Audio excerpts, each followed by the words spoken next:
सानिका अपनी सास चैताली और पति नीरव के साथ रहती है। उसके ससुराल में सब कुछ बहुत अच्छा होता है, लेकिन फिर भी हमेशा उसे अपने मायके के पुराने दिनों की यादें सताती है। एक दिन की बात है। ओफो, ये सर दर्द तो रुकने का नाम ही नहीं ले रहा। अरे सानिका बहू, अगर तुम्हें इतना ही सर दर्द हो रहा है तो जाओ, जाकर आराम कर लो ना थोड़ा। काम तो होता ही रहेगा, लेकिन तुम्हारी तबीयत ठीक रहना ज्यादा जरूरी है। जाओ बेटा, आराम करो। नहीं नहीं, अगर मैंने माँ जी को हाँ बोल दिया तो मेरी इमेज बिगड़ जाएगी ससुराल में। मुझे सारे काम करके अपना नाम बनाए रखना है, उसे मिट्टी में नहीं मिलाना है। अरे बहू, क्या सोच रही है? सुन रही है ना मेरी बात? माँ जी, कोई बात नहीं, मैं बिल्कुल ठीक हूँ। हल्का सा सर दर्द है, ठीक हो जाएगा। आप बेफिक्र रहिए। पक्का ना बहू? हाँ माँ जी, पक्का। फिर चैताली वहां से चली जाती है। अगर यहाँ पर मेरी माँ होती तो वो मुझे हक से कहती कि जा, बेडरूम में जाकर सो जा, वरना मुझसे बुरा कोई नहीं होगा। सिर्फ कहने के लिए कहने में और हक से कहने में बहुत फर्क होता है। मेरा तो मायका ही सही था, ये मैं कहाँ फंस गई शादी करके। उतने में सानिका को नीरव का कॉल आता है और वह ऑफिस में होने के बावजूद भी उसका हालचाल पूछता है। अरे सानिका, माँ बता रही थी कि तुम्हारा सर काफी दर्द कर रहा है। अभी कैसी हो तुम? ठीक तो हो ना? तुमको तो मैं हाफ डे लेकर आ जाऊं क्या घर पे? अरे नहीं नीरव, इतनी चिंता करने वाली कोई बात नहीं है। बस नॉर्मल सा हेडेक है और वो तो कम हो ही जाएगा। Don't worry. ठीक है सानिका, अगर कुछ रहा तो मुझे फोन करके बता देना, ठीक है? हाँ नीरव, बाय। फिर एक दिन सानिका की पड़ोसन जानवी उसके पास आती है और बातों ही बातों में वो उससे कहती है, यार सानिका, सच में तू तो बहुत ही लकी है यार। तेरे ससुराल वाले बहुत अच्छे हैं। तेरी सास तुझसे कितने प्यार से बात करती है और एक मेरी सास है जिसका मुंह किसी गटर से कम नहीं है। दिन रात बस गंदगी ही बकती रहती है और मुझे ताने भी देती है। अरे क्या अच्छे ससुराल वाले हैं। अच्छा ससुराल तो वो होता है जहाँ मायके की कमी ही महसूस ना हो। यहाँ पर एक बहू होने के नाते मेरे कंधों पर 100 जिम्मेदारियां हैं। कभी मन ना किया या कभी कोई पर्सनल टेंशन हो तो उसके बाद भी मुझे हर हाल में काम करना ही पड़ता है। मायके में अगर ऐसा कुछ हो जाए तो मैं आराम से बेड पर लेट सकती हूँ और घर में कोई कुछ बोलेगा भी नहीं, लेकिन यहाँ पर वैसा फ्रीडम और वैसा अपनापन मुझे नहीं लगता यार। फिर एक दिन जब सानिका अपने भैया का स्टेटस देखती है तभी, वाओ, मेरे सारे मायके वाले घूमने गए हैं। सब कितना एंजॉय कर रहे हैं। वाकई में मेरे मायके के दिन ही बेस्ट थे। मेरा तो यहाँ पर मन ही नहीं लगता। उस समय चैताली उसके सामने ही बैठी होती है। सानिका बहू, तू जब देखो तब ऐसी रोनी सी सूरत लेकर अपने मायके की ये गुणगान क्यों गाती रहती है? और तू तो ऐसा बर्ताव करती है जैसे कि हम लोग तुझ पर जुल्म कर रहे हैं या फिर हमने तुझ पर पूरे घर की जिम्मेदारियां डाली है। जाने दीजिए माँ जी, अब क्या कहूँ मैं। आप मेरे जज्बात नहीं समझ पाओगी। मैं सब समझती हूँ बहू, और मैं मानती हूँ कि तेरी अभी नई नई शादी हुई है, इसीलिए ये सब होना जायज है। लेकिन जीवन में बदलाव को स्वीकार करना सीखना चाहिए, क्योंकि अगर जीवन के सारे पड़ाव एक जैसे ही रहेंगे तो वो जीवन कैसा जीवन। फिर रात होने पर नीरव ऑफिस से घर लौटता है। सानिका, मैंने डिसाइड कर लिया है कि हम दोनों एक हफ्ते के लिए बाली जाएंगे, हनीमून के लिए। तुम्हारा भी मूड ठीक हो जाएगा और साथ ही हम दोनों भी अकेले में क्वालिटी टाइम स्पेंड कर पाएंगे। नहीं नीरव, मैं नहीं जाना चाहती कहीं भी। अगर मुझे इस समय कहीं जाना है तो वो मेरा मायका है। इतना कहकर सानिका सो जाती है और नीरव उसे कुछ बोल भी नहीं पाता। ऐसे ही अगले दिन सानिका अपनी सहेली से फोन पर बात करती है। हाँ यार, मैं तो सच में बोर हो चुकी हूँ यहाँ पर। मायके में सब कुछ एकदम मस्त था, लोग थे, सहेलियाँ थी, यहाँ वहाँ जाने की जगह भी थी, लेकिन यहाँ पर तो बस आराम ही करो, खाओ पियो और सो जाओ। मुझे तो ये लाइफ बिल्कुल भी अच्छी नहीं लग रही और मुझे मायके जाने का मन कर रहा है। फिर अगली सुबह जब सानिका उठती है तब उसका सारा सामान पैक किया होता है और घर के बाहर गाड़ी में नीरव उसका इंतजार कर रहा होता है। सानिका, कम ऑन, जल्दी आओ। नीरव की आवाज सुनकर सानिका उसके पास चली जाती है। लेकिन नीरव, हम कहाँ जा रहे हैं? और ये तो सिर्फ मेरा ही सामान है। अरे बहू, कल जब तुम अपनी सहेली से फोन पर बात कर रही थी तभी मैंने तुम्हारी सारी बातें सुन ली और मुझे पता चला कि तुम्हें मायके जाने का कितना मन है। जाओ बेटा, जितने दिन रहना है उतने दिन रह कर आओ। मेरे या नीरव की तरफ से कोई जबरदस्ती नहीं है तुम्हें। सच? थैंक यू सो मच माँ जी, आपने तो मेरा दिन बना दिया। फिर सानिका अपने मायके रहने चली जाती है। अच्छा किया बेटी जो तू यहाँ पर चली आई, तुझे देखकर तो मुझे बड़ी खुशी हुई। हाँ माँ, मुझे भी यहाँ पर आकर बहुत अच्छा लग रहा है। वैसे कितने दिनों के लिए आई है तू बेटी? पता नहीं पापा, लेकिन जब तक मेरा मन नहीं भरेगा तब तक मैं यहीं पर हूँ। ठीक है बेटी, तुझे जितने दिन रहना है उतने दिन रह। लेकिन सानिका को अपने पापा की बातें खटकने लगती है। पापा ने मुझसे ऐसे सवाल क्यों किया? ये तो मेरा ही घर है ना। मैं यहाँ पर चाहे जितने दिन भी रहूं, उससे क्या फर्क पड़ता है? पहले दिन तो सानिका से सभी लोग मीठी बातें करते हैं, लेकिन अगले दिन सब अपने अपने कामों में व्यस्त हो जाते हैं और सानिका अपने आप को मायके में भी अकेला महसूस करती है। ये सब क्या हो रहा है?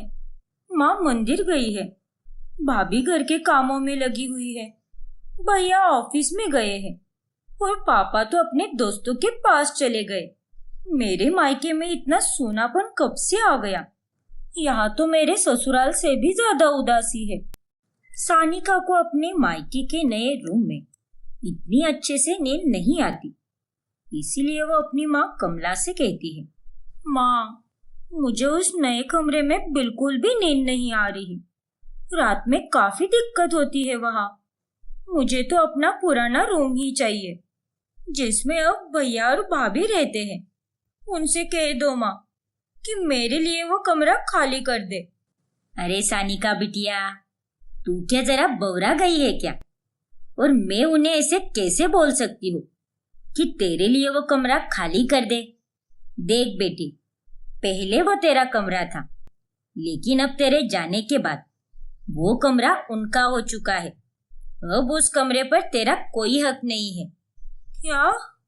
हाँ बिटिया, तू चाहिए तो मेरे और तेरे पापा के कमरे में सो जा। तुझे जितने दिन चाहिए उतने दिन सो जा, लेकिन डिम्पल बहू और लतीक को परेशान मत कर। अपनी ही माँ के मुंह से ये बातें सुनकर सानिका को बहुत दुख होता है। ऐसे ही एक दिन, माँ जी, आज खाने में क्या बनाऊं? डिम्पल भाभी, आप ना आज? नहीं सानिका, आज तेरी पसंद का कुछ नहीं बनेगा। अरे जब से आई है सारा खाना तेरी ही पसंद का बन रहा है। डिम्पल बहू, आज तो गट्टे की सब्जी बना, लतीक को बहुत पसंद है वो सब्जी। और ये क्या सानिका, तू अभी तक यहीं पर लेटकर आराम फरमा रही है? अरे उठ और अपनी भाभी का काम में हाथ बटा दे। ऐसे आराम मत कर। और तू अब 21 साल की नौजवान लड़की नहीं रही। पर माँ, ये माँ और बाकी सबको क्या हो गया है? सब कितने बदल गए हैं वक्त के साथ। पहले मैं जो बोलती थी वही होता था, लेकिन अभी तो मेरी कदर ही नहीं रही। ऐसे ही एक दिन निरंजन बाजार से खाने के लिए लाता है। सानिका बिटिया, ये देख, मैंने तेरे लिए क्या लाया है, तेरी मनपसंद खारी। अरे वाह पापा, ये खारी तो जवाहर की लग रही है। हाँ बिटिया रानी, तुझे उस बेकरी की खारी पसंद है ना, इसीलिए लाई है मैंने। थैंक यू पापा। लेकिन ये क्या, ये आपने बटर क्यों लाया है?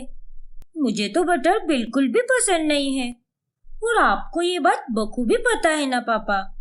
अरे बेटा, ये बटर तेरे लिए नहीं है, बल्कि ये तो डिम्पल बहू के लिए है।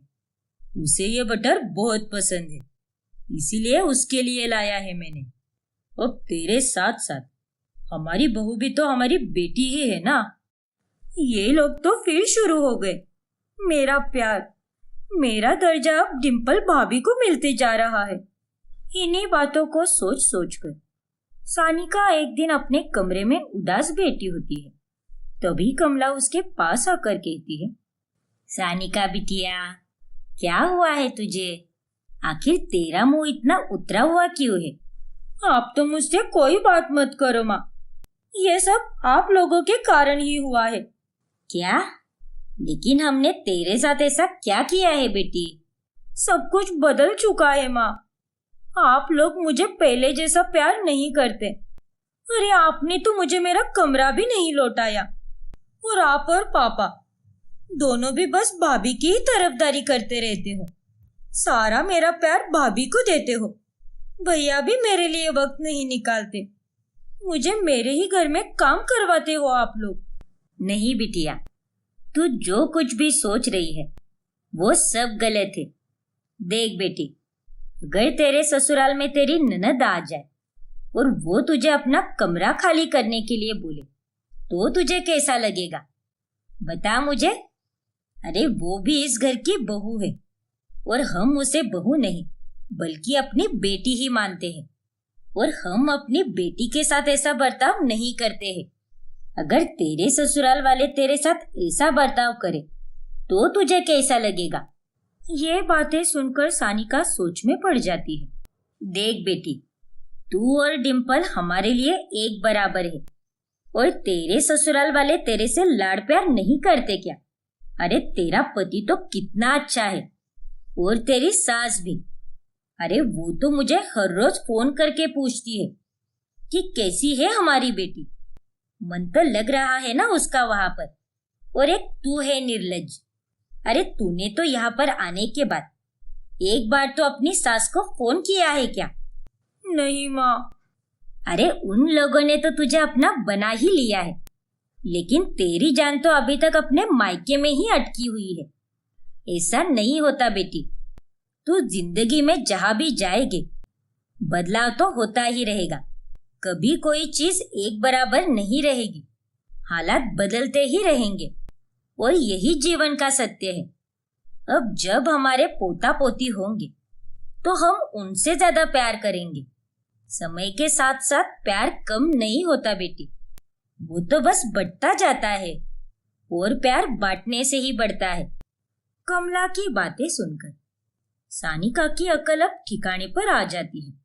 माँ, आपने जो भी कहा है बिल्कुल सही कहा है, and thank you so much माँ, मेरी आंखें खोलने के लिए।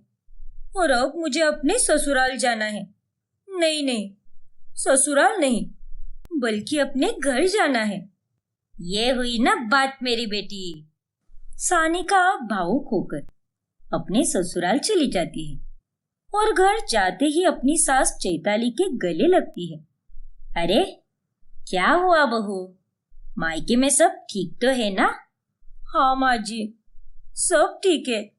फिर सानिका चैताली और नीरव को सारी बातें बताती है कि कैसे उसे अपनी ससुराल की अहमियत का एहसास हुआ है। माँ जी, मुझे माफ कीजिए, मुझे मेरी गलती पता चल गई है। मैं तो बस अपने भूतकाल में ही जीती रही, और जो मेरा आज है उसे तो मैंने देखा ही नहीं। मेरा आज भी कुछ कम सुंदर नहीं है। माफ कर दीजिए मुझे। मैंने आप दोनों के प्यार को समझा ही नहीं और ना ही कभी उसकी इज्जत की। फिर चैताली और नीरव दोनों सानिका को माफ कर देते हैं, जिसके बाद सानिका अपने ससुराल में खुशी से रहने लगती है। शालिनी जोशी परिवार की बड़ी बहू होती है। उसके सास के गुजरने के कारण घर के सारे फैसले और सारा तामझाम शालिनी ही संभालती है। जब उसके देवर तोशु की शादी होती है, तभी घर में उसकी देवरानी दिव्या आ जाती है। अरे दीदी, रसोई के कोने में क्या क्या रखा है, ये आप मुझे अच्छे से समझा देना, क्योंकि अब मैं आ गई हूं ना, तो ये पूरा किचन मैं अपने तरीके से सेट करूंगी। नहीं दिव्या, तुम ऐसा कुछ भी नहीं करोगी, क्योंकि ये रसोई मैंने सेट की है और मैं इस घर का सारा तामझाम संभालती हूँ। इसीलिए इस घर में कोई भी चीज इधर से उधर करने से पहले मुझसे इजाजत लेना कभी मत भूलना। तभी शालिनी को फोन कॉल आता है और वो वहां से चली जाती है। बड़ी आई घर की मुखिया बनने। फिर एक दिन दिव्या फटा हुआ दूध फेंकने वाली होती है कि तभी उसे शालिनी रोक लेती है। अरे दिव्या, ये तुम क्या करने जा रही थी? इस दूध को वेस्ट क्यों कर रही थी तुम? अरे कैसी बातें कर रही हो दीदी, ये दूध तो फट चुका है और अब ये किसी काम का नहीं रहा। अगर तुम अपना दिमाग चलाओगी तो हर एक चीज किसी ना किसी काम में जरूर आएगी। अरे इस फटे हुए दूध से बर्फी बनाई जा सकती है, तुम्हें इतनी सी बात भी पता नहीं? क्या बर्फी?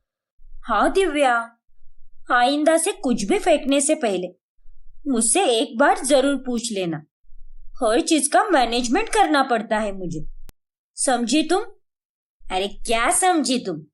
शालिनी दीदी, आप हर वक्त मेरी सास बनने की कोशिश मत किया करो। आप मेरी जेठानी हो तो उसी रिश्ते के ओहदे में रहो। तभी वहां पर दिव्या का पति तोशु आता है। दिव्या, ये क्या तरीका है बड़ों से बात करने का? तुम भाभी से ऐसे बात नहीं कर सकती। माँ के बाद भाभी ही थी जिन्होंने मुझे और इस घर को संभाल कर रखा है। वो इस घर को चलाती है और तुम उनसे कुछ सीखने के बजाय उनके साथ बहसबाजी कर रही हो। जाने दो तोशु, तुम जाओ, तुम्हें और रवि को दफ्तर के लिए देर हो रही होगी।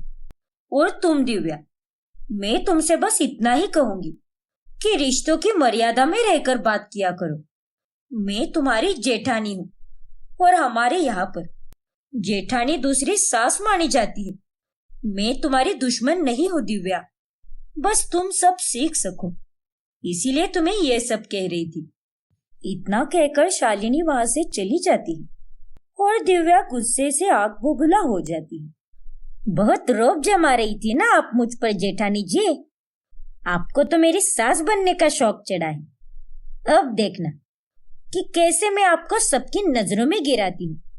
फिर एक दिन जब शालिनी आंगन में पौधों को पानी दे रही होती है, तभी चुपके से दिव्या शालिनी के कमरे में घुस जाती है और शालिनी के फोन से ढेर सारी ऑनलाइन शॉपिंग करती है। पूरे 25,000 की शॉपिंग की है मैंने। अब जब यह सारा सामान घर पर आएगा तब यह शालिनी दीदी सबकी नजरों में गिर जाएगी। नोटिफिकेशन भी मैंने ऑफ कर दिए हैं ताकि दीदी को कुछ भी पता ना चले। तभी वहां पर शालिनी आ जाती है। अरे दिव्या, तुम यहाँ मेरे कमरे में क्या कर रही हो?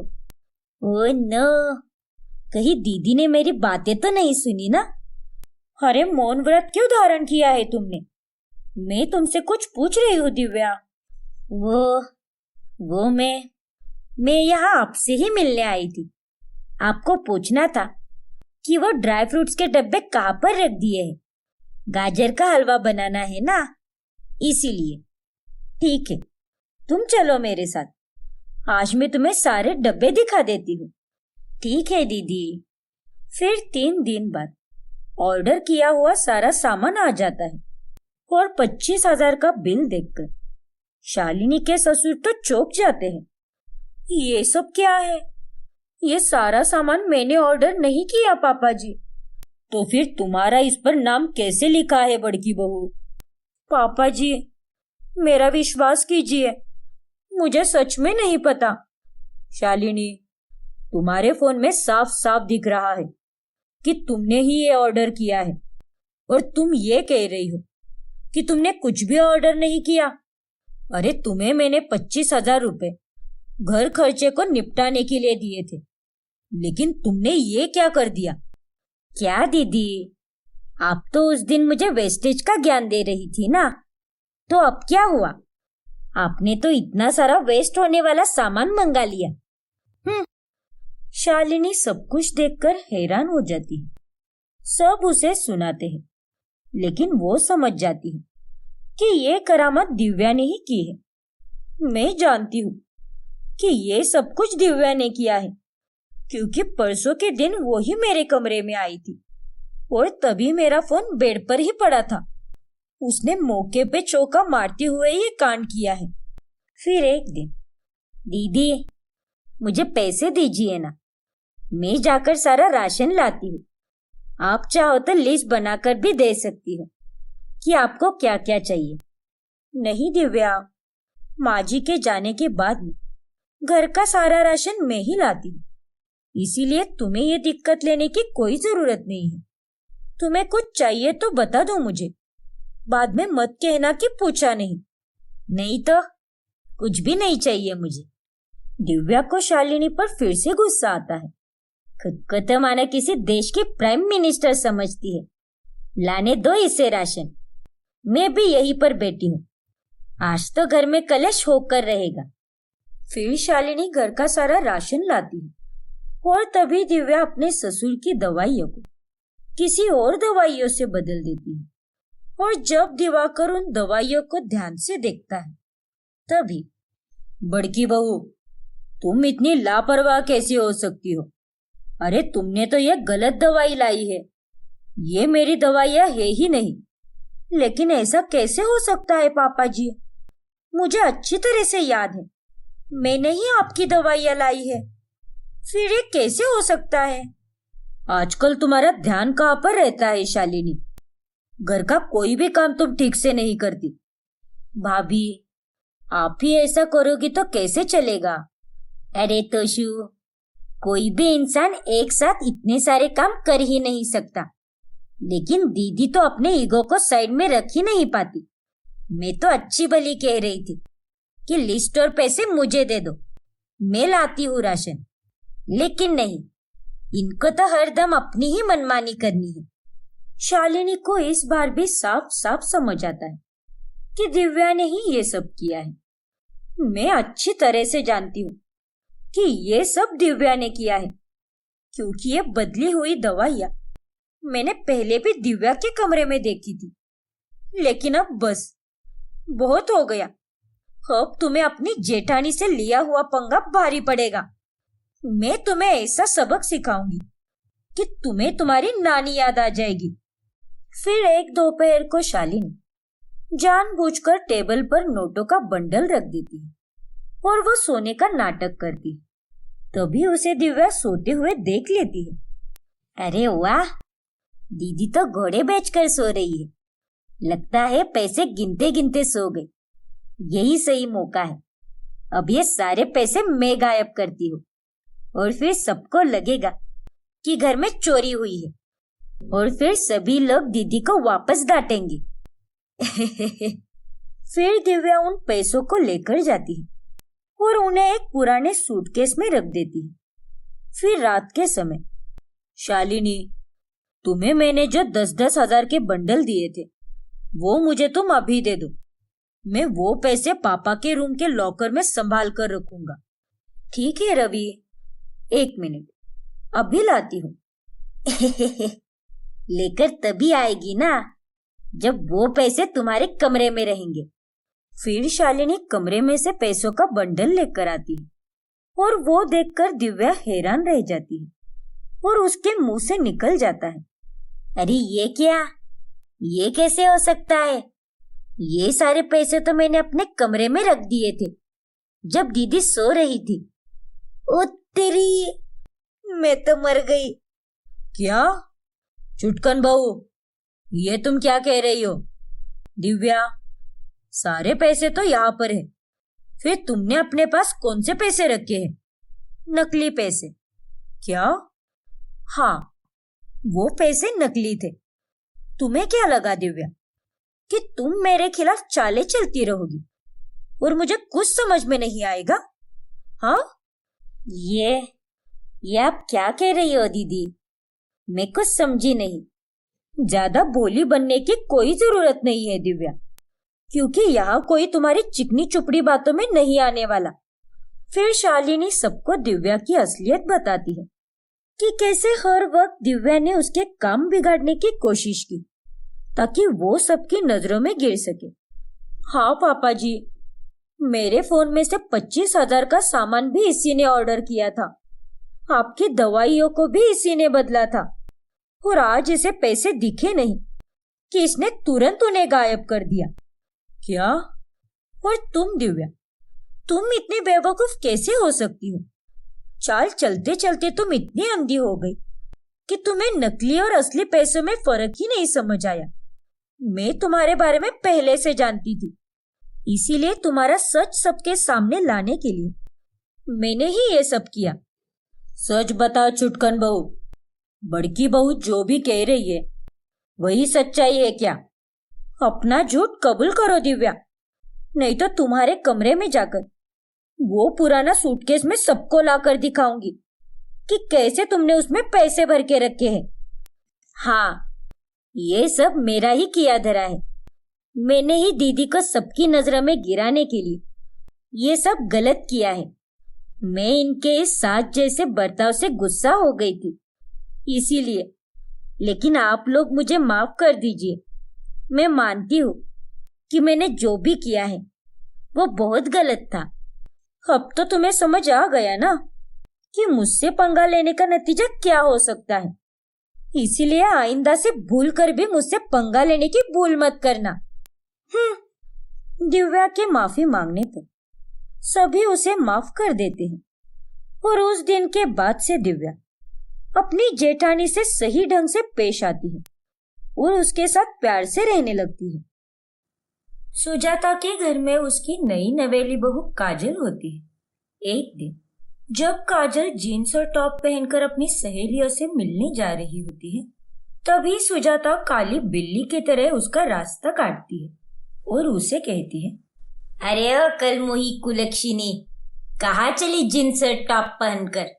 इतने छोटे कपड़े पहनते हुए तुझे शर्म नहीं आती क्या? निर्लज कही की। लेकिन मम्मी जी, इसमें बुराई क्या है? साड़ी से ज्यादा कंफर्टेबल मुझे जीन्स और टॉप में लगता है, इसीलिए मैंने ये पहना है। और वैसे भी मैं अपनी सहेलियों से मिलने जा रही हूँ, थोड़ी ना किसी रिश्तेदारों के घर जा रही हूँ। और आजकल ये सब नॉर्मल है मम्मी जी। चुप कर और मेरे सामने ज्यादा ज्ञान के मोती मत बटोर, डोबी कही की। चल चल, अब फटाफट जाकर चैलेंज करके आ। चैलेंज? किसे चैलेंज करके आओ और किस बात का चैलेंज माँ जी? अरे चैलेंज से मेरा मतलब है कि कपड़े बदल कर साड़ी पहन, वरना एक फाइट दूंगी ना तो 7 समुंदर पार उड़ जाएगी। ओके माँ जी, मैं चैलेंज चेंज करके आती हूँ। और हाँ, एक बात कान खोलकर सुन ले, अब तेरी शादी हो गई है तो अब तुझे अपने घर गृहस्थी पर ध्यान देना चाहिए, ना कि उन चुड़ैल सहेलियों पर। इस घर में ना ही तेरी कोई सहेली आएगी और ना ही तू उनसे मिलने जाएगी। ठीक है मम्मी जी, जैसा आपको। फिर काजल कपड़े चेंज करके साड़ी पहनती और अपने सारे काम निपटाने लगती है। फिर एक दिन अचानक काजल की ननद निष्ठा अपनी छोटी बेटी तारा के साथ आती है। अपनी बेटी को यूं अचानक सामने देखकर सुजाता बहुत खुश हो जाती है। अरे निष्ठा बेटा, तू यहाँ? और तारा मेरी लाडो, मेरी प्यारी बच्ची नानी। अरे निष्ठा, यूं अचानक कैसे आना हुआ, और वो भी इतना सामान वामान लेकर? मैं आपको सरप्राइज देना चाहती थी मम्मी, और वैसे भी अपने ही घर में आने के लिए परमिशन लेनी पड़ती है क्या? अरे नहीं नहीं पगली, बस आपकी याद आ रही थी माँ। और साथ ही तारा की छुट्टियां भी चालू थी।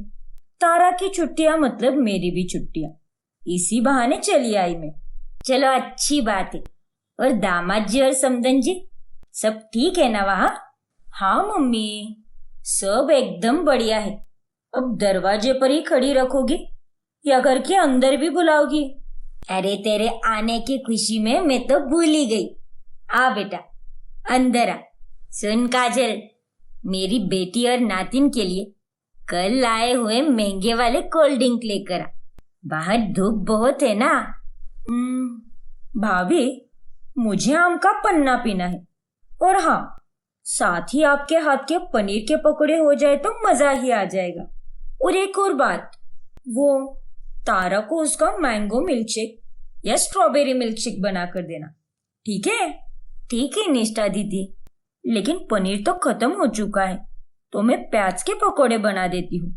नहीं नहीं, मेरी बेटी इतने दिनों बाद आई है, उसे जो पसंद है वही बनेगा। जा तू अभी के अभी जाकर पनीर लेकर आ मार्केट से। लेकिन मम्मी जी।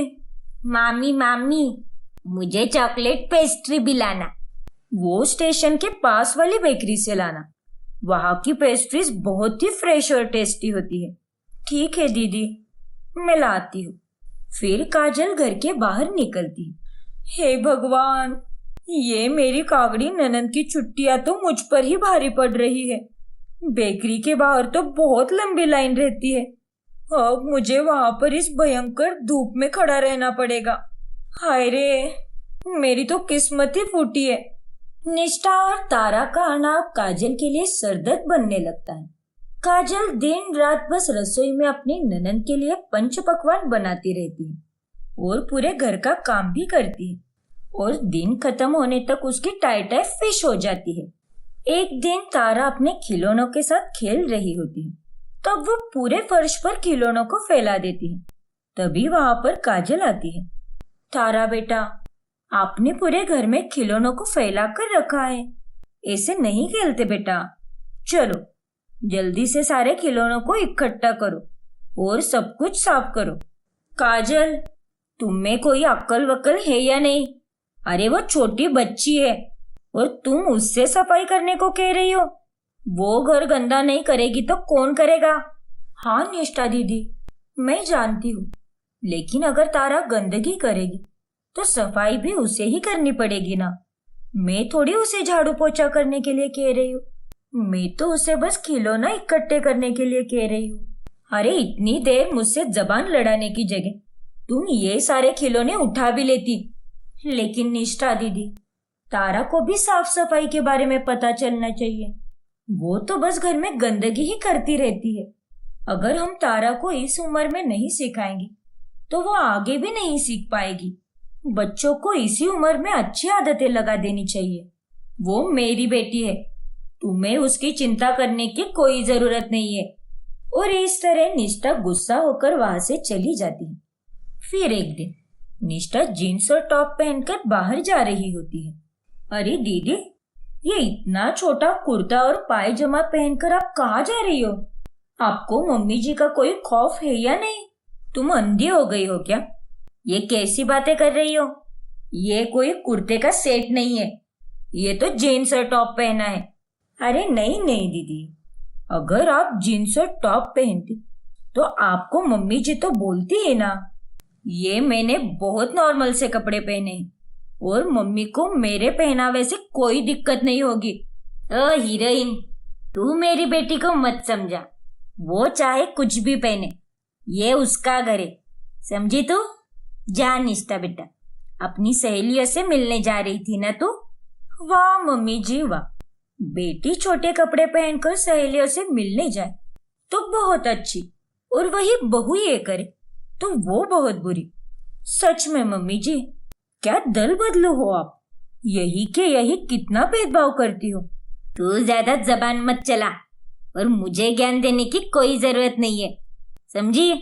सुजाता की बात सुनकर काजल चुप हो जाती है और निष्ठा छोटे कपड़े पहनकर घर के बाहर अपनी सहेलियों से मिलने जाती है। एक दिन काजल का हाथ बहुत दर्द कर रहा होता है। मेरा हाथ, निष्ठा दीदी, मेरा ये वाला हाथ बहुत दर्द कर रहा है। मुझसे एक हाथ से कोई भी काम नहीं हो रहा। क्या आप आज के दिन मुझे रोटियां बनाकर दे सकती हो? बाकी के काम मैं जैसे तैसे कर लूंगी। अरे ओ मैडम, ये मेरी बेटी का घर है और तू उसी से काम कराएगी? तुझे शर्म नहीं आती कि अपनी ननद को काम लगाते हुए? लेकिन मम्मी जी, मैंने तो बस निष्ठा दीदी को रोटियां बेलने को कहा, थोड़ी ना सबका खाना बनाने के लिए कहा है। और वैसे भी ये काम छोड़कर बाकी के सारे काम तो मैं ही करने वाली हूँ ना, तो बस रोटियां बेलने में क्या दिक्कत है? मुझे दिक्कत है और तुम तो चुप ही रहो। ये मेरा घर है और तुम्हारा ससुराल, इसीलिए चुपचाप अपना काम करो। फिर चाहे तुम्हारा हाथ टूटे या पैर, मुझे उससे कोई फर्क नहीं पड़ता। उसके बाद काजल को खुद ही रोटियां बेलनी पड़ती है। अगले दिन अचानक से घर पर निष्ठा का पति राजीव आता है। अरे दामाद जी, आप यहाँ पर? हाँ माँ जी, अब क्या करूं? आपकी बेटी में तेवर ही इतने हैं कि मुझे ही यहाँ पर आना पड़ा। दामाद जी, ये आप क्या कह रहे हैं? तमीज से बात कीजिए, वो मेरी बेटी है। माँ जी, मुझे तमीज की परिभाषा समझाने की जगह अगर आप अपनी बेटी को थोड़े संस्कार दे देती तो बहुत अच्छा होता। आपकी बेटी घर में कोई काम नहीं करती, बस घूमने फिरने जाती है। बेचारी मेरी बूढ़ी माँ घर के सारे काम करती है। क्या? निष्ठा, दामाद जी क्या कह रहे हैं? तू ससुराल में कोई काम नहीं करती? नहीं माँ, ये झूठ बोल रहा है। तुम यहाँ पर क्यों आए हो राजीव? निष्ठा, मैं अपनी सास से बात कर रहा हूँ। माँ जी, आपकी बेटी खुद ही गलतियाँ करती है और खुद ही रूठकर अपने मायके चली आती है। इसका मतलब छुट्टियों के बारे में तूने मुझसे झूठ कहा? तू वहाँ पर झगड़े करके आई है? देखा मम्मी जी, मैंने आपसे पहले ही कहा था कि आपने अपनी बेटी को सर पर चढ़ा रखा है।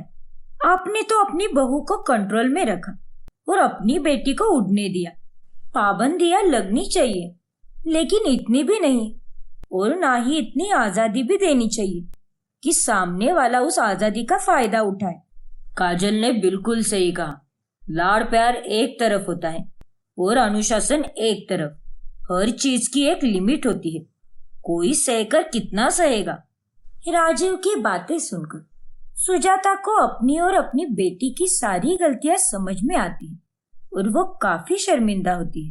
माफ कीजिए दामाद जी, मैंने बहुत गलत किया। और बहू, मुझे तो तुझसे भी माफी मांगनी चाहिए। मुझे माफ कर दे बेटा। क्या?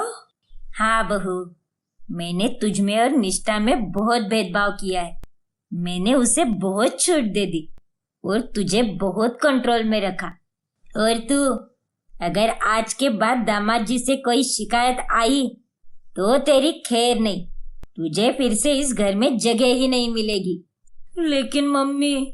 अरे कब तक अपनी जिम्मेदारियों से भागती रहेगी तू? कभी ना कभी तो तुझे सुधरना तो होगा ही ना।